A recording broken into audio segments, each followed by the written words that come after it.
Welcome back to The Short Game, the show about short video games, usually. Games that respect your time. This week, we are doing one of our extremely, Laura, tell us what we're doing this week. We're going to play a game this week, but Yay! Before we play a game, how about we introduce ourselves? Oh, yes, this is Reagan. Hi, I'm Reagan. I'm Laura. Kelly. Nate Heininger. And Shane Kelly. So what are we doing, Laura? What have you got ready for us? Excellent. So I have a game this week inspired by the cocktail bar, the Gin Joint in Charleston, South Carolina. They have a menu where you can pick 2 adjectives and give them to the bartender, and they will make you a drink. So, Lovely. Oh. You're This bartending is- for us this evening. I've made a spreadsheet of adjectives and questionable genres and a randomizer. And the way this will work is someone will go first, well, the volunteer, and they'll either pick a game that fits the 2 categories or say, I don't know, and make one up. And then Wow. the group will decide if they have any other answers, but whoever it's their turn gets to go first. So say you have the current one up is therapeutic and exploratory. So you might be like, well, that's Gone Home, our first episode. Okay. It felt like therapy because you're looking at all this stuff and made you think about your family and you get to explore. Not all of them will be that easy. This was not easy, but just think about if you had a very picky person at work and you asked them to, what kind of games do you like? And they were like, I want a groovy arcade game. What would you say back to them? I see one that I think is going to be, I don't want to spoil the game too much, but just to make sure our listeners are really understanding this. Reagan, I see here we've got horny and underrated. Now, I only want a few minutes on this. I imagine you could fill out the rest As of an this example, call. what is a horny, underrated game? Oh. Okay, I'm with you. And I'd say, had a full boyfriend. Sure. There you go. You Sure. know, Dream Daddy. Yeah, the dream daddy. Yeah. Sure. Whatever your definition of the word works. I picked some words that were silly ways to describe a game because I thought it would be more fun. Got it. All right, I will do my best. And again, making up something always works, but there might be an answer or there might not be. This is Thanksgiving week for people who are listening in the Yes. future, and figured this would be a fun way to talk about back catalog and also test if people can make up games. Okay. Wait, is this a trivia game, or are we supposed to be making them up? I think I am actually still confused. You can pick a game. Doesn't have to be one we've played on the Okay. show, but it can be any game. One you've played on the show, one you've played, one you've heard of. Mhm. Or if you can't think of anything, just make up a game and say, I Got don't it. think this exists, but if it did, I would want it to be, etc. So All right. there's always an out if you can't think of a game. That is the game. All right, It's I'm called ready. Mixology. So, Laura, will you be rolling for us here? So you're providing the 2 random ones for us? Is that how I that's will working? provide the 2 ones. Okay. All The right. sheet is up Okay. so that I can be fair. And if you truly hate it, we can do a do-over. But let's try to. Okay. We can Um, workshop as a group, I think, if somebody's completely struggling here. Yeah, we'll make it work. Absolutely. We can help each other out. The turn order is just so we all don't talk. It's not one person talking the whole time. Mhm. Any brave volunteers to go first, or should I just roll? Not it. I think you got to roll. We're doing all this random. Okay. The order on the screen as I see it is Nate, Laura, Reagan, Damn. Shane, and I'm going to open up All the right, old I get to dice go roller. last. Nope. Well, I'm going to roll a now she's four-sided die. rolling. Oh, And it got a okay. 2, which means I'm first. So I didn't cheat. Okay. And my words are, I want to go to there, and the game has to have cards in it. I want to go Oh. to there and game with cards.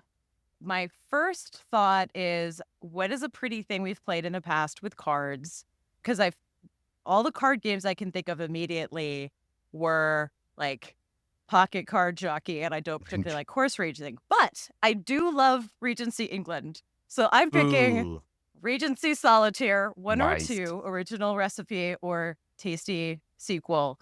For those who are unfamiliar, it's just solitaire with cheating, with a Regency England theme.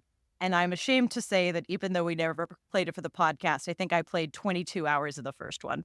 Nice. And I have played the second one to the end because I will play solitaire games forever. So that one exists. What I a want to perfect go lineup to for Regency you. England and play Regency That's a good Solitaire. answer. My answer was going to be Sign of the Sojourner, which Oh, yeah. is also a card-based game and has places within its weird wasteland post-apocalypse that seemed pretty good for one of those. I still don't necessarily want to like fast forward to the apocalypse if I can avoid it. But if we're going that direction anyway, and it sure seems like we are, I guess that seemed like a less bad than a lot of them version. So I could want to go to there. See, I'm going to slay the spire and dying on the first encounter. And Oh, lovely. I'm going to that game that nobody but me liked, Card Cowboy. I Silly like Old that West. game. The was, root and tootinest card game in the West. Yeah. Once I figured out it was a joke and not anything else, I liked it a lot more. 100%. I think all of those are charming places. Regency England, Wild West, a beautiful caravan community in a slight dystopia. And, well, maybe not. I'm not going to your place, Nate. Sorry. That's you can fine. stay there alone. Well, fine. Wouldn't last long. Volunteer, or shall I roll again for the next Roll cue? them. Roll 'em. Okay. Dice has landed on 1. That is Nate. Okay. Nate, your words are a hopeful roguelike. A Can you hopeful roguelike. give me a hopeful roguelike? That's challenging because they're almost always built around death and destruction. Two come to mind. I don't know that I would call either of them hopeful, but so Cobalt Core has a very, it's sad, but there's something about all of the characters and their desire to figure this out and do it together that I think you could argue is a version of hopefulness. They keep positive spirits despite their endless, brutal death. So I think Cobalt Core would fit there. And then depending on your opinion on Hades and his overall quest, you could argue maybe Hades is also a little hopeful. And who doesn't want to kill their dad 10 times? So, maybe Hades. I don't think Hades is anti-hope. Yeah. As far as roguelikes go, I think we really have to reach for this combo because I think the roguelike genre as a whole is really Death about obsessed. despair. It's really about the death of hope. Well, we may have hope that we one day could slay the spire. And what does that game do? I don't identify with that at all. I think Cobalt Core has a hopeful sense, even though it is also it's an interesting combo, like sadness and hopefulness together. So I can see that's it. my answer. excellent. It's going to be Shane next. Okay, what do I get? Okay, Shane, you get something that's lush and has combat in it. Combat Lush forward and lush. Combat forward. Lot of How do we be options. defining lush here? Just very. I can I give think you an that's up to you. interpretation, but it's Yeah. intentionally You mean- rigged. Okay. We don't play a lot of games that are that pretty these days. What's the prettiest game that we've played that has some fighting in it? Well, Neva, which I wasn't on the episode, but you just did that. I think that would be kind of lush. That is lush and combat Yeah. forward. I don't know. my mind is immediately going to games that we haven't played for the show, but that I have adored, which is like, Sure. I think it's the Fair, we can Monster do Hunter that. series. Perfectly Yeah, acceptable. Yes, especially like the most recent ones like World and Rise. Those take place in just a beautiful, thriving ecosystem, and it's certainly combat forward because you're entering that ecosystem to decapitate its apex predators over and over again. You know, the games never really go into like what like population explosions happen to the small or mid-sized prey animals once you're finished decapitating all of the Tyrannosaurus Rexes in the jungle. Yeah, it's Probably true. it just destroys the entire ecosystem from the head on down.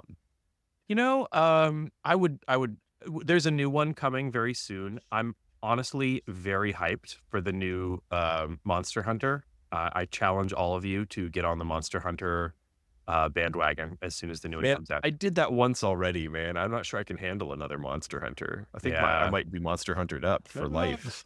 That's I have regular. never- I played a video I've game never once. touched I quit. I mean, hey, we do a show called The Short Game where I play a game and then I'm done with it forever and we move on to another one. This is my mode. I can't go back. I never go back. Yeah, okay. So I'll throw it out since I can't convince Reagan to hunt more dinosaurs with me. I'm gonna say that my final answer is actually Tunic. Tunic was yes. Mm. It was fairly combat Mhm. forward. it was not Extremely. it's not when I think of it, I was thinking of a puzzle game really, but it is combat forward and Mhm.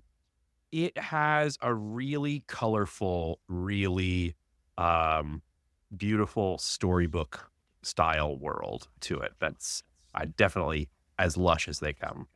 I think it was actually beautiful boss fights, and I generally hate boss fights because I'm bad at them. I love boss fights, but I get it. Those things were good though. That had good bosses for the most part, and man, it just looked so good in screenshots all the time. Mm-hmm.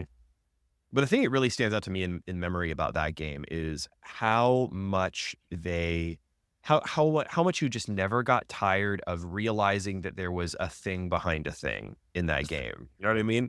Yeah. Like it was full. It was just incredibly chock full of, I would almost call them sight gags. Those moments where like, oh, that thing that you thought was like a wall, well, actually it was two walls and they're just lined up like that. And you thought it was a single wall, but you could walk straight through there. And on the other side was a whole bunch of shit. And it was like every time, like constantly, it was still fun to find those little weird little hidden secrets that were right in plain sight.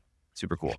Finding a thing behind a thing might be one of the most base, like, human pleasures. I've never thought of it that way. And that Yeah, is so who satisfying. doesn't like finding a thing behind a thing? And isn't that what most video games are at the end of the day? Sometimes there's things getting in the way of you seeing things behind a thing. But I really you'd argue almost Started every my game will journey see a of thing finding behind a things thing. behind things very young. Yeah. Like we had a game Easter that egg hunts. doesn't get Peekaboo? talked about a lot. Peekaboo, yeah. So you are a gamer. But if you think about it, peekaboo, lush, combat centered, combat Uh-huh. focused. Uh-huh. I don't know what kind of There's a peekaboo you guys are game playing. that- It's not combat focused. If we're at my making up house. games, can we Yeah. do like a modern indie updated Peekaboo? Is there a Oh, way to, yeah. like How do bring you that to a add new roguelike audience? mechanics to peekaboo? I mean, it's a roguelike because kids have no object permanence. Peekaboo is inherently a Mhm. roguelike. It starts over every time. You're right. Yeah. Mhm. How do we add how do we inflect it with some Souls-like elements to really bring in the gamers? Peekaboo Sometimes as baby's when first the roguelike hands come is down, good. mom isn't there. Mhm. Oh, no. It's a horror game. Yes. Peekaboo. And then there's no one there, and you just hear a voice go, I still see you. Yeah. Ooh. I'm Now just it's a horror imagining game. like annualized peekaboo for gamers. Like it's it's out on the Xbox now. It's this year's installment of Peekaboo Black Ops or whatever. My brain, for some reason, said Peekaboo Chameleon Edition. And I was like, sure. But that's Sure. exactly what the brain is doing. Reagan, you are Oh, no. up. All right. You're going to get something that's hectic in combat forward. We can re-roll Oh. since we just had combat forward. Let's re-roll the second one. I want a new one. Okay. Hectic, and I'll just pick one. I'll pick 17 on the list. Arcade, a hectic arcade game. Hectic arcade game. Isn't that all arcade games? How do I narrow this down?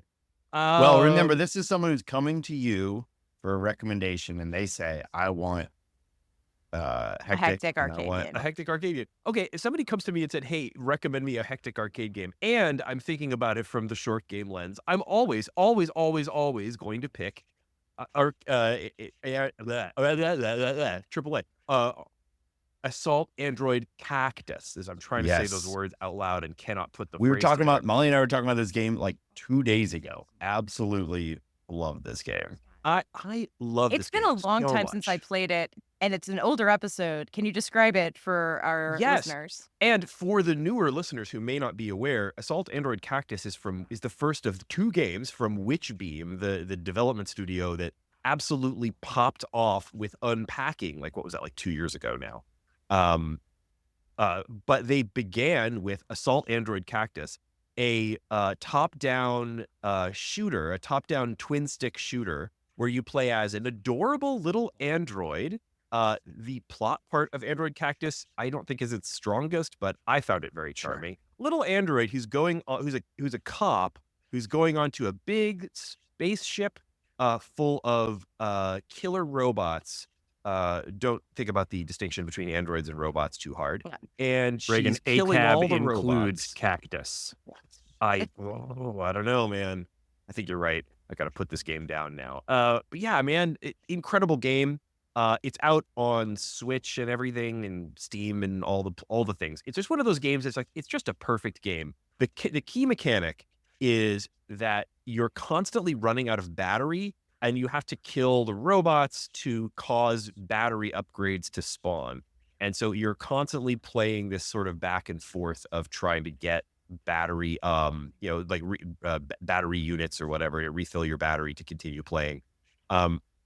It's just perfect, man. It's one of those games like I love it. I still play it sometimes. Like if I just got a brand new Steam Deck, just happened. Got the OLED, the white one. I just want to bring it up because I want to gloat. I want to tell you all about I'm it. in pain right now. And I swear to you, I've installed 3 things on it. One is Filvadic, the game that you guys made, and I'm about 30 minutes into it, but so far it looks great in OLED, baby. And Persona 3, the remake, which I'm currently working my way through at a pace, and Assault Android Cactus. And this is a game that like I go back to it so frequently. Like it's just a perfect game. Absolutely killer couch co-op as well. Mm-hmm. Yes, absolutely killer couch co-op. Okay. I'm done. That's it. That's the Okay, one. cool. I'm going to go to round 2. Same rules. I've deleted the repeated adjectives, but genres, they're not that many, so they might repeat. But Sure. you can always be like, pick another genre, and y'all can Sure. pick one off the list. That's how we'll do it. All right. Okay. So I get a therapeutic platformer, which is Celeste. Yeah, I was gonna say Okay, there's a very you're right. there's a very clear one here. Yeah, for sure. That's the answer. Celeste, the platformer about mental health. There are games that make me feel better than playing Celeste, but there are not games that challenge me on a platform and challenge me to think about if I'm taking care of myself. And Celeste is the very center of that Venn diagram. There are probably other therapeutic platformers, including Greece, but the first one I thought of was Celeste. So I found recommend your others. the implementation of Poyo Power in Guacamelee 2 to be quite therapeutic. So I want to throw that one out here. When I changed it to a tiny chicken, I also felt that I had transformed personally. Just as I do every time I play Super Metroid. I would maybe throw, well, I don't know if you strictly count as a platformer, but Journey has got to be on this list. Platformery. 3D there was some platformer, platforms. maybe, kind of. Ori and the Blind Forest, beautiful, Definitely a relaxing, therapeutic possibly platformer. therapeutic.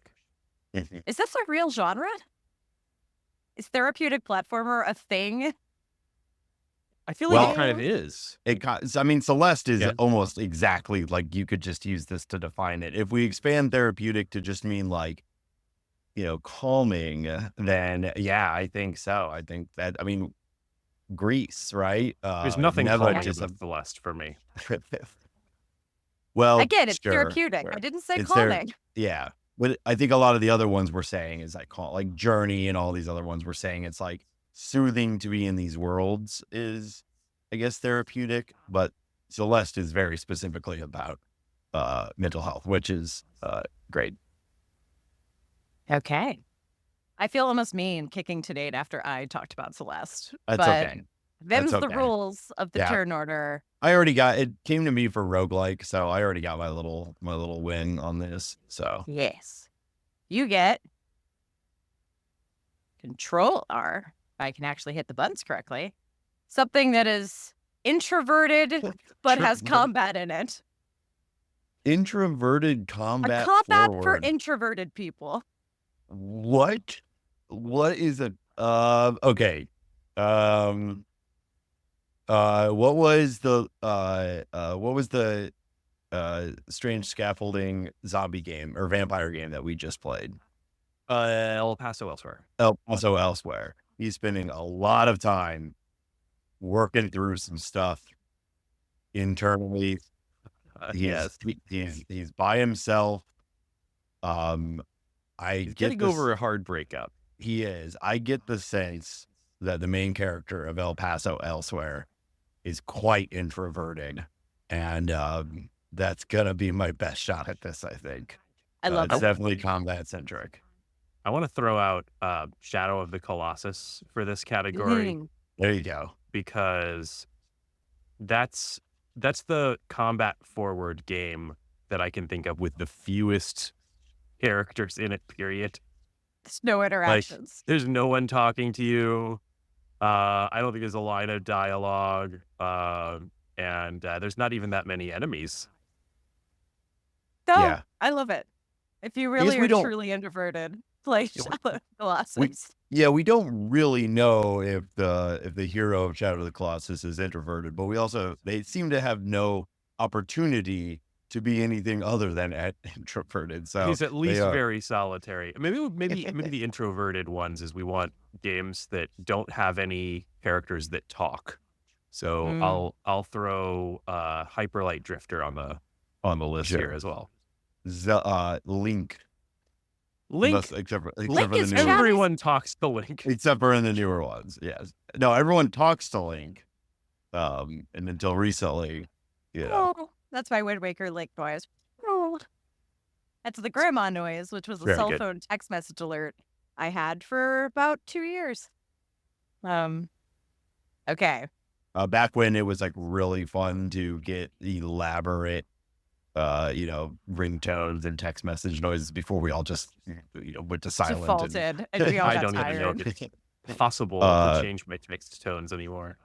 Yeah, I had the Zelda opening up a chest sound, for every. Imagine hearing that every 10 seconds from a group chat. Well, this was, I said that it was only for people I was dating, and then yeah. Justin talked to me all the time, and I was like, this is annoying. This was, Don't say that about Justin. A long time ago before text, we were all, receiving 1,000 text messages a day. 1,000%. Molly has the thing Left 4 Dead, the sound that plays when a witch is in that area. I don't know if anybody remembers this, but It's been a long time, but I vaguely remember it. It is It's a like haunting wail. Yeah, that sort of thing is what her boss would call. Excellent. I'm going to remove combat focus because we've just got it twice. And Reagan, Oh, you dear. get a scrappy game with sports. I'm sorry, I skipped Shane. It's Shane. You get a scrappy game with sports. Oh, well, I totally can nail this one. That's Dodgeball Academia. Oh, yeah, baby. Oh, yeah. That game actually, it keeps coming back for me. I have fired that one up like 2 or 3 times since then, since we covered it for the show. I still haven't beat it. I have made very little progress in it, but I do find myself really coming back to the dodgeball sim aspect of it. I honestly wish there was a version of that game that I didn't actually walk around and talk to a lot of people. I want the introverted Dodgeball Academia experience, I guess. With him. I love that. it's a little long. It's a little too chatty in my opinion too. But I get what they were going for. and but yeah, the dodgeball in it was good. I would have Dodgeball was probably fun. gone Pyre. Pyre is it's a sport of a sort, and it also nothing more scrappy than a bunch of low lives in the what was it called the The underside or Either Down something below like or that. whatever. Like that. Yeah. Reagan, I was gonna say Pyre as well, but I'm gonna come at it at a slightly different angle. Scrappy is a famous dog, and in Pyre you play as a dog. That dog is and awesome. it's a sports game, so you're playing as a dog, playing sports. It's a Whenever scrappy I think about that sports game, I game. think about the announcer that would call all the games and the way he would announce the name of the dog every time, because the dog was Grookey. Maybe when I get another dog, I'm gonna name him Grookey. Grookey's a good name. I love it. Reagan and I also just obviously look for any excuse to bring up Pyre. I will Absolutely. literally I bring it up to my dentist. It's an incredible game. I'll bring it up anytime. Excellent. Now it's actually Reagan's turn, and All right. some David Lynch-esque mindfuckery platformery thing. Oh no, that's hard. What's a mindfuck well, platformer? So the adjective is David Lynch-esque mindfuckery. Mindfuckery. Yes. Oh boy, Okay. this is Which is gonna a pretty stump me. popular adjective for a lot of the games. I just don't know if any of them are platformers, so you could feel free to make one up. David Lynch mindfuckery though. There's a few really good ones. Go for it. Help me out. Inside, Little Nightmares, Yeah. Okay, Little Nightmares is a good call. Little 'cause Nightmares Little is Nightmares that is is a a good little call. Lynchian. Limbo. Yeah, that's- Well, Yeah. I don't See, think I Limbo. disagree about Limbo or Lynchian. Inside. Those are Yeah. they're not there's not that aspect that I think is sort of required if we're Surreal? talking about David Lynchian mindfuckery. They can be the games might be a little surreal, but like there's an element in those in when we're talking about David Lynchian stuff where it's not just surreal. It's like I guess surreal is probably a good way to put it. I guess it feels like something more than just surreal. But Well, I it's guess not maybe I'm- necessarily Me dark. too. Limbo is like Yeah. Limbo is just dark. Yeah, Limbo Yeah. is Limbo. Inside see why you actually is think of them, pretty though. literal. Yeah, But- Little Nightmares might be the pick. Yeah, Because Little Nightmares it has probably, yeah.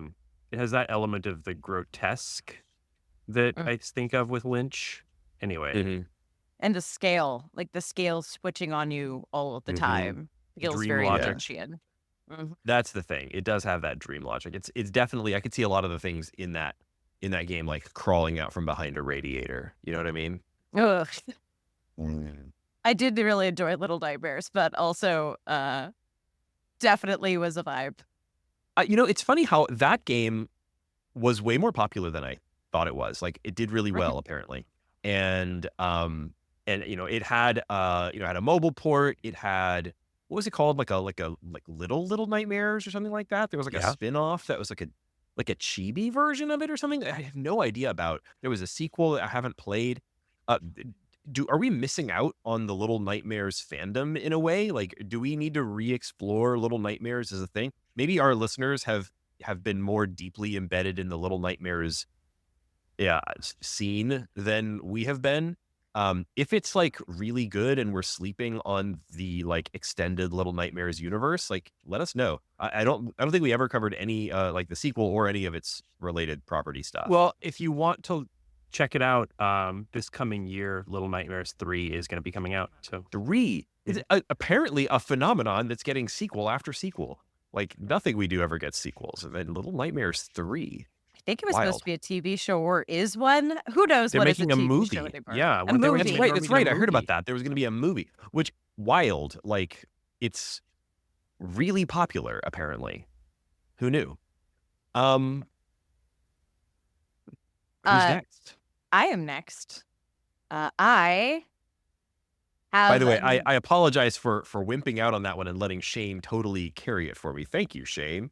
I couldn't think of a good Lynchian platform. You're totally fine. I had, before I actually refreshed, a min-maxable game with cards, which was just Balatro.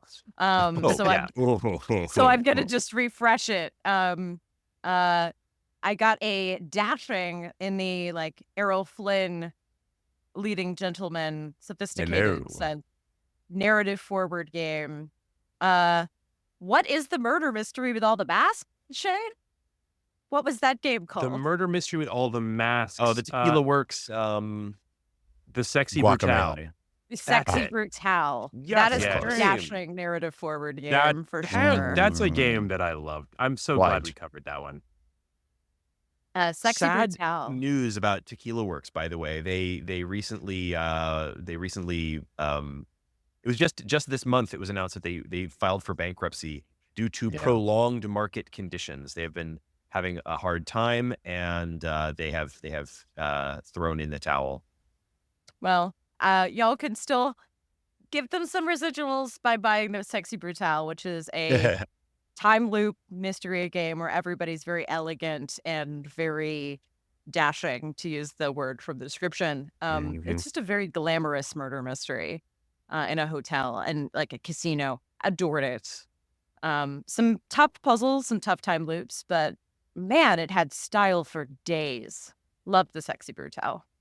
It really was great, and I was actually just thinking about them and this game in particular again recently because I've been playing some VR stuff, and I saw something on Steam that I had never heard of, and I honestly, like when I heard that Tequila Works had gone under, I was like looking at their back catalog and realized that they have some stuff that I probably should have and never did play, and one of those that I'd never heard of was The Invisible Hours, Don't know it. which so I think I mentioned it on the Discord, so that may ring a bell when I describe it. But The Invisible Hours was originally VR exclusive, and they later added a non-VR mode, and it is a complex murder mystery in which players explore an intricate web of interwoven stories within a sprawling mansion. And the description says that this is not a game, this is not a movie, this is a piece of immersive theater with many tangled threads.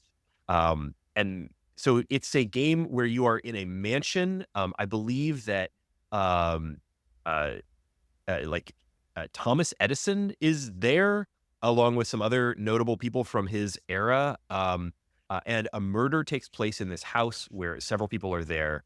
I think Nikola Tesla may be also there. I don't know if he's present or not, but it's that's crowd, I guess you'd say. I'm looking at this now. It's Tesla's mansion, and he is the victim of the murder. So Okay, even more fun. And it's a series of scenes that are all playing out simultaneously around the mansion, and you can wander around and sort of Sleep No More style, just sort of see things play out, maybe multiple times in order to sort of understand the story by seeing these elements that are happening simultaneously.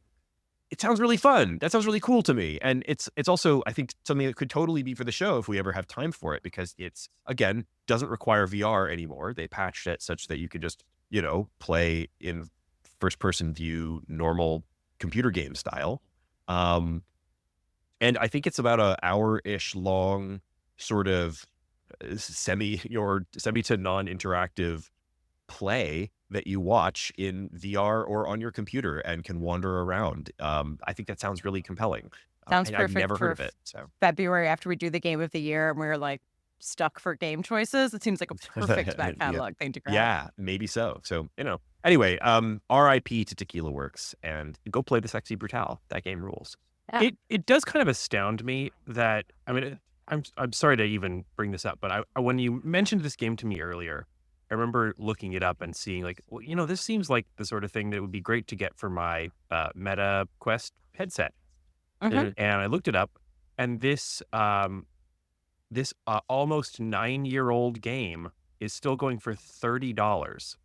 Like, is this and that really typifies, sorry to totally sidetrack, but one of the issues that I have with a lot of these VR experiences is that many of them have no demo, are very high priced compared to like equivalent content for other platforms.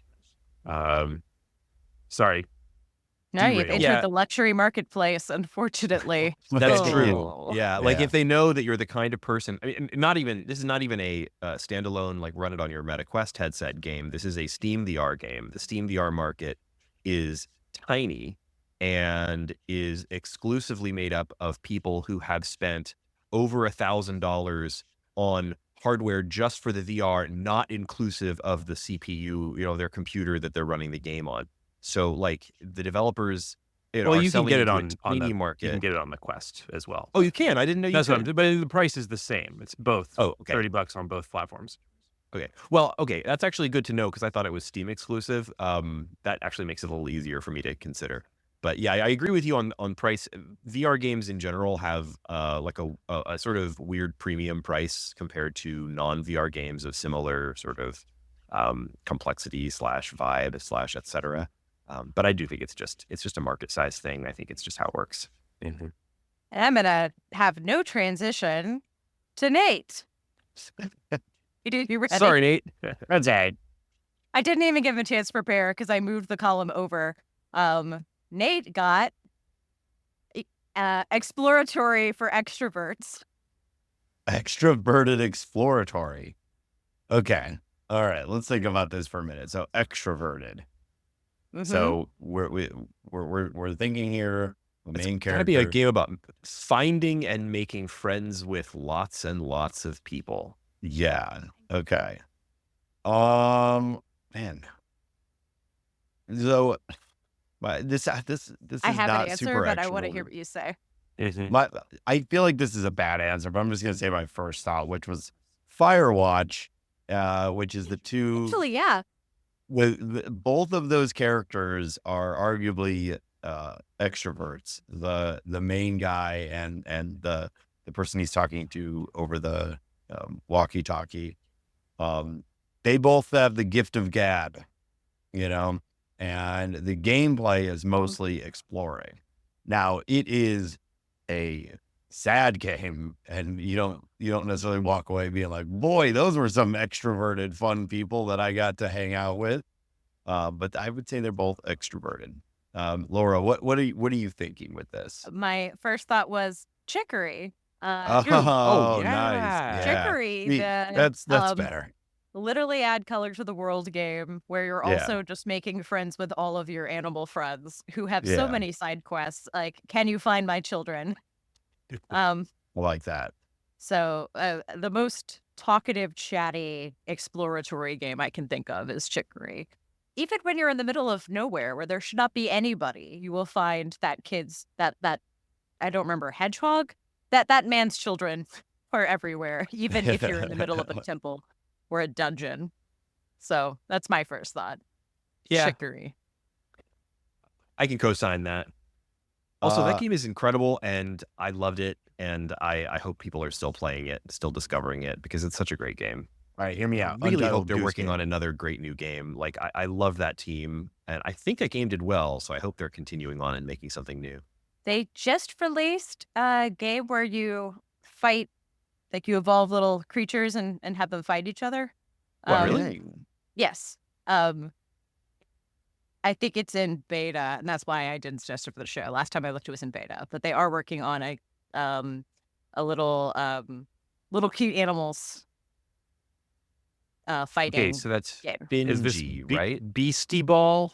Beastie Ball, yes. Yeah. Oh, that's them? Oh, I saw that come out. That looks Mhm. fun. Oh, you know It's what? yeah. Like, those look fun. If dodgeball RPG was fun for me, then volleyball Pokemon would probably be very fun for me.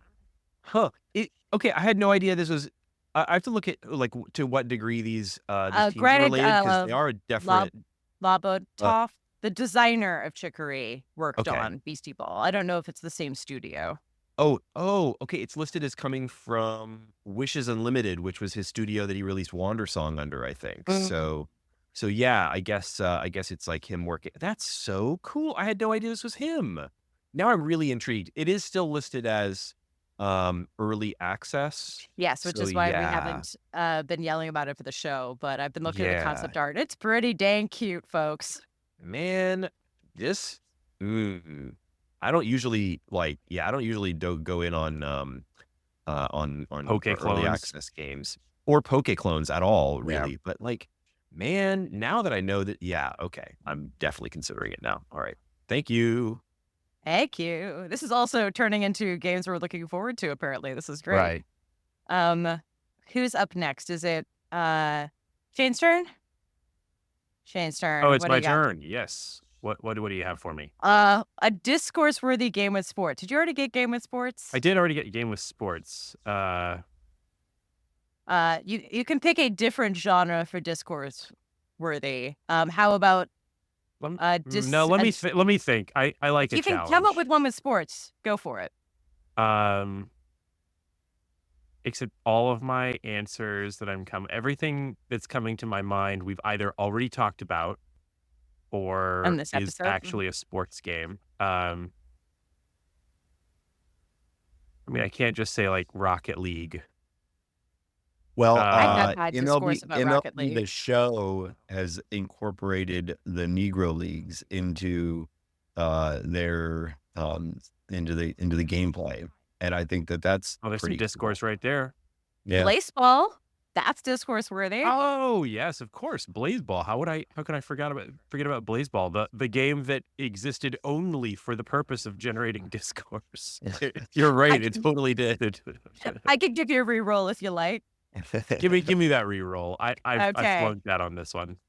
A game with cards that will make your brain hurt. All of them. All of them. All the card games. I mean, I have to say, just for Reagan's sake, Magic the Gathering. I love it. Ring the bell. Shane, I was in GameStop today. I took my daughter Uh-huh. shopping at the mall, and I ducked into GameStop, and she was asking questions about the card packs on the wall, Uh-huh. and I said something about. I said, I don't really know anything about that, but if you're interested in Magic the Gathering, you should ask your Uncle Shane about it. And then I made the mistake of uttering the words Magic the Gathering in the GameStop, and the guy behind the counter almost jumped over the counter to tell me about their card grading service. Yes. And eventually I had to stop him. I was like, listen, man, you are like, he was already deep into a spiel, and I had to be, listen, man, you're barking up the wrong tree. You're just barking up the wrong tree, man.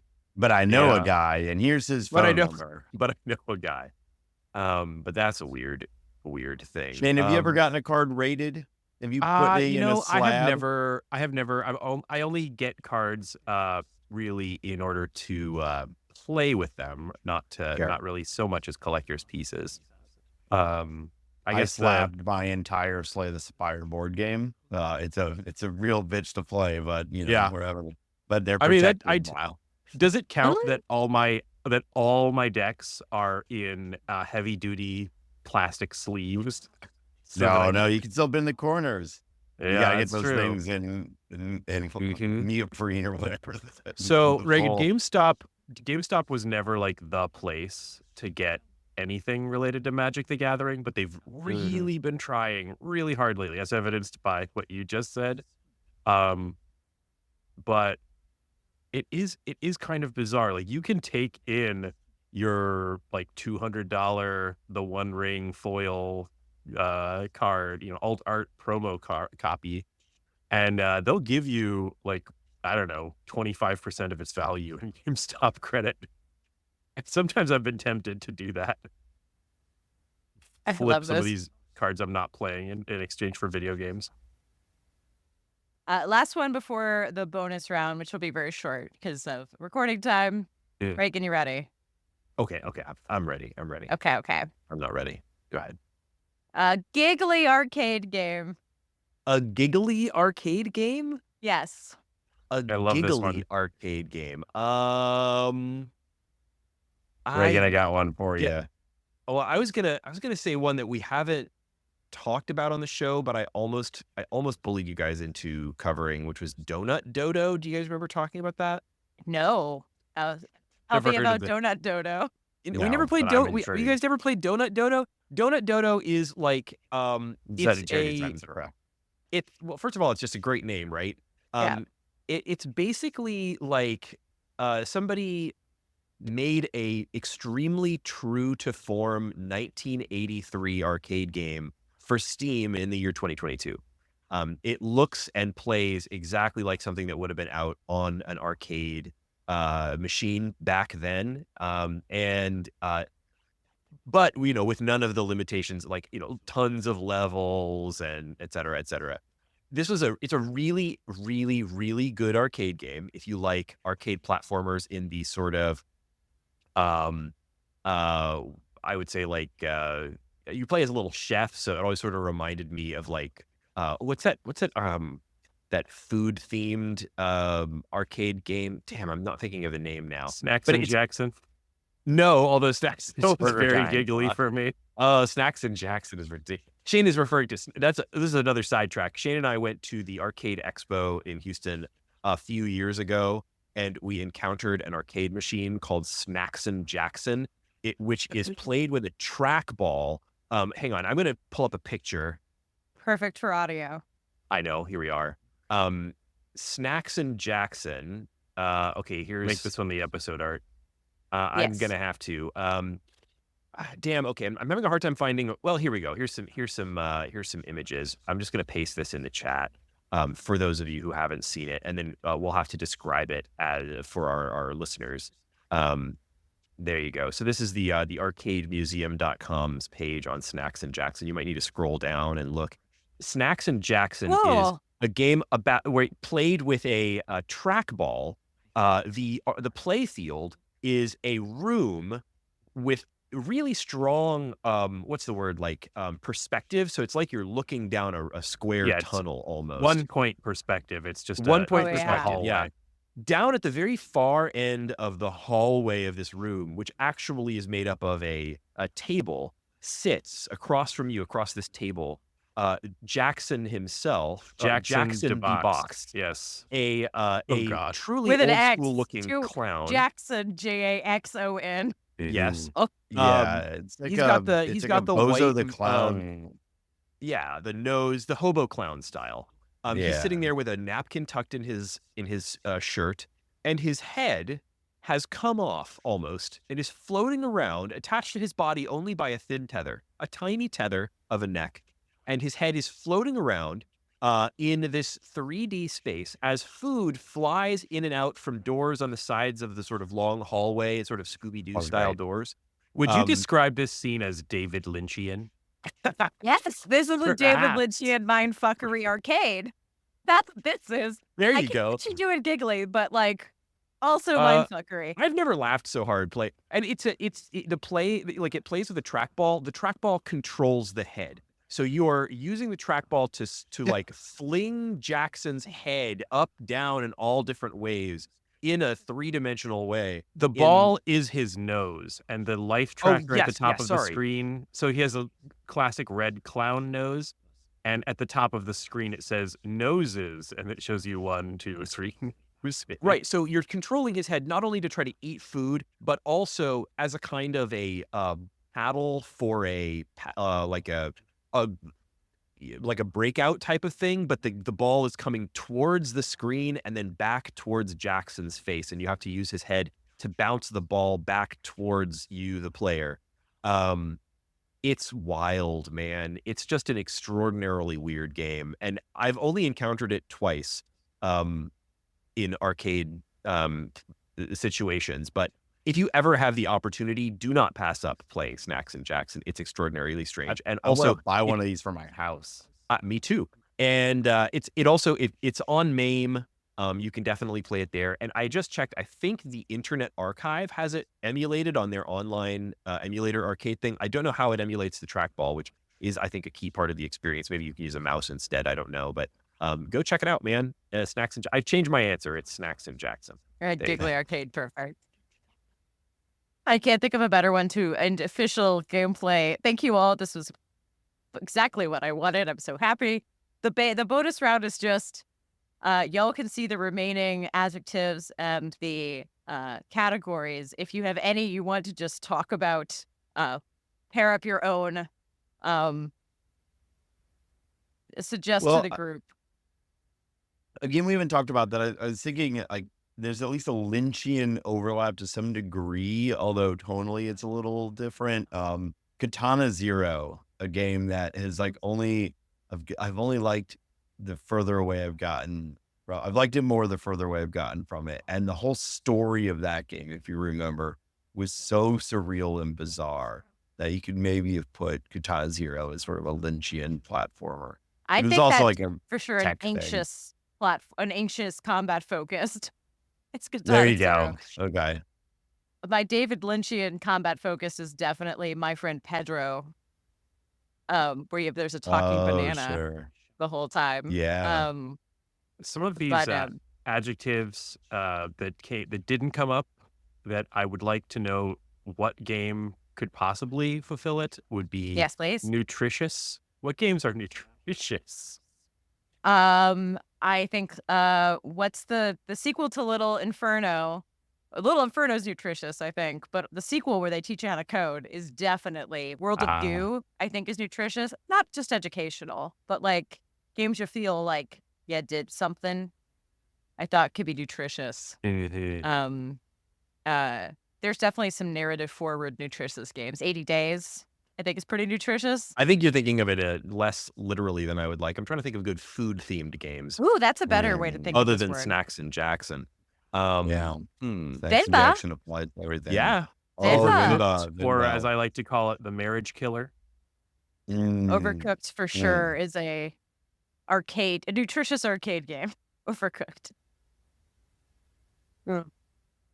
I am a little sad Groovy didn't come up because I wanted to explore the color neon, but I can also just hold this list close to my heart for another sad day and add some more. We're down to a D20's worth of adjectives.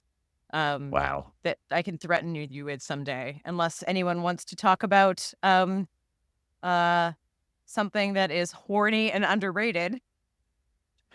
Reagan, the door's wide open for you. No, I got Come on, nothing. open up your Steam library. Oh my Come word. on, we know there's something in there you want to talk about. Okay. I don't know how I That's got the reputation as the one who plays horny games on here. It's not think me, man. It's just the anime. It's just you're more open to anime themed games than we are. That's all. It's the underrated that's the problem because he only plays the very best horny games. Yeah, he knows the top of the market. Yeah. I mean, AAA stuff like The Witcher 3. That is a very horny AAA game. If we're on, that one's And extraordinary. it's your favorite horny game of all time. exploratory is The Witcher 3. Done. Yeah. Well, thank you all for playing my game. Appreciate the game mixology. Cheers. Happy Thanksgiving. We can keep playing, but I figured it's been 50 minutes and we are happy. Absolutely. Yeah. Listeners, thank you so much for joining us on this episode of The Short Game, and for bearing with us through the holiday season where, we know that you might be looking for something to listen to, and a lot of podcasts go on hiatus and have weird schedules, and, that's us too. But here, hopefully this helped lighten your Thanksgiving pre-holiday period just a little. We'll be back soon, probably with our Game of the Year episode, which will be coming out, we hope, before the end of the year. And hey, listener, there's just a couple minutes left, man. But if you have that one game that you're like, why didn't they play this? It's the best game of the year. It's the thing that nobody should miss on their Game of the Year lists, and it's perfect for the short game. Hit us up. We would love to hear that stuff. I have a list going. I'm trying to catch up on things. I'm playing Thelvidic. Is that how you guys said it? I forget.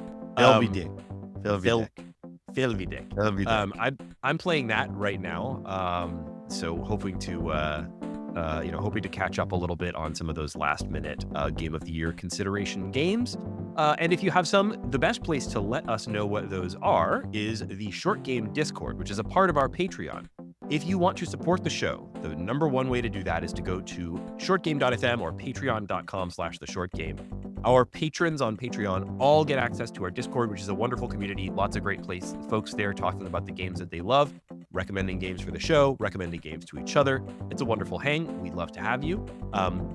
You can also find us on all the various social medias. We have set up shop on Blue Sky. I'm on there. The show is on there. I think my co-hosts are as well. Links I need to update our shortgame.fm page, but if you search for shortgame.fm or the short game on Blue Sky, you will find us in various ways there. And let's see. I'm Reagan Kelly. Thank you so much. And Laura Nash. Nate Eininger. And Shane Kelly. And thank you once again for joining us on this episode of The Short Game.